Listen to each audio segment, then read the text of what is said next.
സമാജത്തിന് നാണക്കേട് ഉണ്ടാക്കുന്നുവെന്ന് വേടനെതിരെ ആദ്യം പറഞ്ഞത് ഒരു സംഘക്കാരനായിരുന്നു. രണ്ടാമത് പറഞ്ഞത് കേരളത്തിൽ ജീവിച്ചിരിപ്പുണ്ടോ എന്ന് പോലും മലയാളി മറന്നുപോയ വിഷകല. ഒരല്പം കൂടി കടുപ്പത്തിൽ റാപ്പ് സംഗീതമല്ല പട്ടികജാതിക്കാരുടെ കലാരൂപം എന്നുകൂടി കൂട്ടിച്ചേർത്തു വിഷകല. പട്ടികജാതിക്കാർ അവരുടെ കലാരൂപമേ ചെയ്യാവൂ എന്നും മറ്റൊരു കലാരൂപവും ചെയ്തുകൂടാ എന്ന് ഉത്തരവിടാൻ ഇവർ ആരാണ്? ഇന്നലെ ഇപ്പോൾ ഒരു കൗൺസിലർ ഇതുവരെ നാട്ടിലാരും കേട്ടിട്ടില്ലാത്ത ഒരെണ്ണം, പേരൊന്നും പറയുന്നില്ല, പ്രധാനമന്ത്രിയെ മോശമായി വേടൻ പറഞ്ഞു എന്നും പറഞ്ഞുകൊണ്ട് NIAക്ക് പരാതി കൊടുത്തു. ഇതിൽ നിന്നെല്ലാം മനസ്സിലാക്കാൻ പറ്റുന്ന ഒരു കാര്യമുണ്ട്. വേടൻ എന്ന കലാകാരൻ പറയുന്നതിൽ പാടുന്നതിൽ സാമൂഹിക ജീവിതത്തിൽ ദുഷ്കർമ്മം കൊണ്ടുവരാൻ ആലോചിച്ച് വട്ടമിട്ട് പറക്കുന്നവരൊക്കെ അസഹിഷ്ണുക്കളാണ്.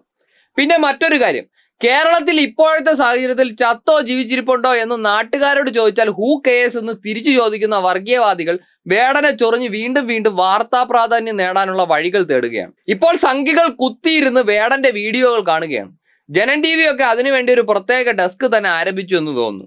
വേടന്റെ പഴയ വീഡിയോ കാണുക, സർക്കാരിനെതിരെയോ സവർക്കറിനെതിരെയോ ഗോഡ്സെക്കെതിരെയോ മോദിക്കെതിരെയോ എന്തെങ്കിലുമൊക്കെ പറയുന്നുണ്ടോ എന്ന് ക്രോസ് ചെക്ക് ചെയ്യുന്നു. കപട ദേശീയവാദി എന്ന് കേട്ടത് ഇത് മോദിയെ തന്നെയാണ് ഉദ്ദേശിച്ചത്, ഇത് മോദിയെ മാത്രമാണ് ഉദ്ദേശിച്ചത് എന്ന് പറഞ്ഞുകൊണ്ട് ഉറഞ്ഞു തുള്ളുന്നു.